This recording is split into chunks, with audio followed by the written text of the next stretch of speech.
Most of you have probably seen this clue that has been found here in the barn on Hirschfelden. And yeah, before you start going crazy, no, you cannot obtain the ghillie suit. It was a thing in the beginning of the game when it was just released. But up here we have this thing. Now, there has actually been another one of these found, this time on Leighton Lake, so let's just head right there. And here we are on the border between Topeka and Calburn. There is this nice little lake right here, and up here we have a chair with a pretty nice little view, but it is another clue. I do actually believe it's the same clue, but it's just found in another location, so definitely whatever this is, I do expect it to be some kind of Muzzleloader DLC coming out at some point. But a thing that we didn't even address, because I didn't pay attention to it in the patch notes, and it's actually a thing that might be one of the biggest changes to the game. It's up there with the scoring system 2.0. What we're talking about is this.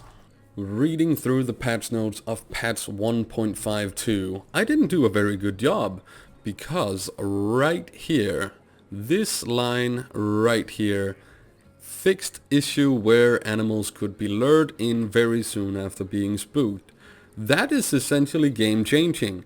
It is completely gonna change the way that I'm gonna have to approach the game if I really want to get a lot of diamonds. It does seem to not have as big of an effect on the smaller level animals like 1, 2 and such, but if you're having the big ones, like a big level 5 fallow deer, as I'm just about to show you here, that guy had no intention of turning back to his zone after I accidentally spooked him by running around.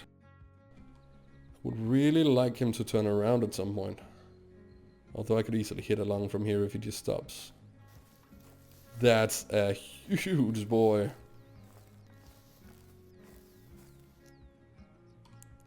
I'm not sure if he's actually going to be turning around anytime soon. Doesn't seem like it. I'm tempted to just take the shot, because we just need to hit the lung.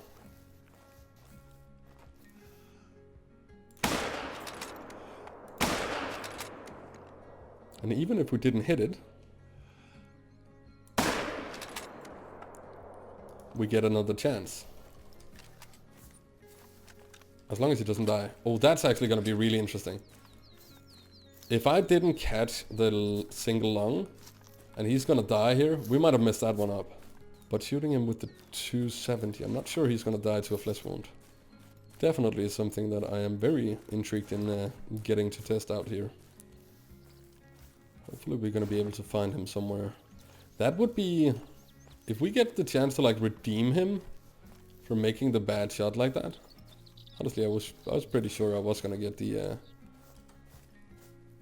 single lung. You can shoot these guys with the 7mm, so you can basically just completely obliterate them.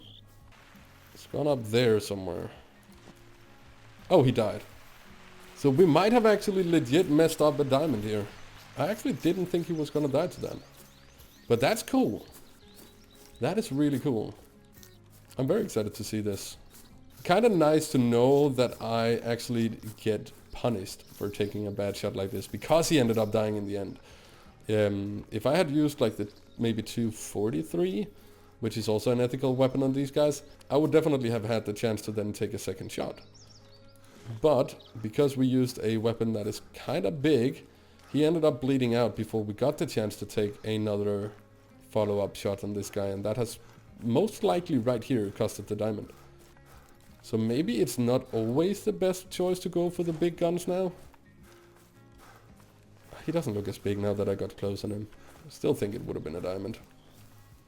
Let's just pick him up. Did get only flesh. Wouldn't even have been close to a diamond. What the hell? Jeez.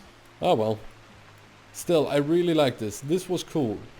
I really like this experience right here.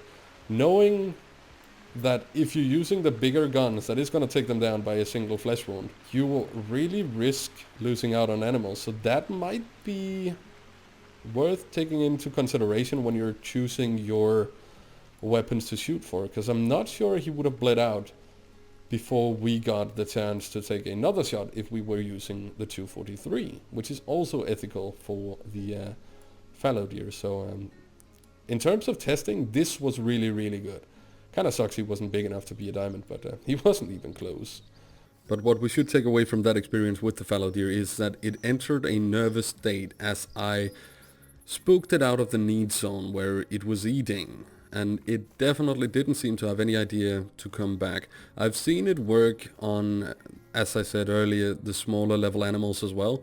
They did seem to come back quite a lot faster than the higher level animals. So maybe if you do find like a level 3 whitetail or a level 5 fallow deer or a level 9 buffalo or predator, it might be an indication that it's going to take a lot longer for them to come back into both calling and before they really want to get back to the same need zone. I saw people talk about that they even had some animals that completely transferred need zones when they were spooked out of the current one they were in. I haven't confirmed this myself, but if that is the case, honestly, that is probably the biggest change to this game for me in quite a while. I gotta also be quite honest though, I am really, really liking this scoring system 2.0. For some reason I've found so much more joy in the game over the past few days, and if you've been a part of my live streams on Twitch, you have seen me live for, I think we've been streaming like 5-6 hours every single day, and I just didn't do that before. I did like 2-3 hours and that was about it, and now I'm really enjoying it, and I feel it's partially down to not knowing that I'm going to be guaranteed diamonds. Also, it doesn't matter too much. If I really wanted diamonds, I'd of course just go and hunt Parque Fernando or such, because right now the water buffalo seems to be kind of bugged. This time I'm not letting the fallow deer get away. Took it down with the 30-06. But I do believe in terms of longevity for the game, this is definitely a really, really cool thing. So I've always also seen quite a few people be worried about their diamonds not showing up in their codex, and I think there is a very simple reason for that. I have a lot of them not showing up as well, but it's simply because when they're based like they were here, it was based on the total score of the animal. Now, none of the animals has scores of trophy rating on 900 and such, so I don't know how we're gonna be able to see them in our codex like that, but we have seen so many people complaining about their diamonds not showing up. It's simply because the way the codex is right now, they just don't make it into the leaderboard. But all in all, as I said, I'm very happy with this new update. It's actually, especially with this new little tweak that we've seen, honestly it's one of the best things that has happened to the game for quite a while. I am very happy with it, and with probably the prospect of getting muzzleloaders at some point soon. If you guys find anything else we should be checking into, make sure to drop it in the Discord. I'm really seeing bright things ahead for Call of the Wild. Thank you so very much for watching.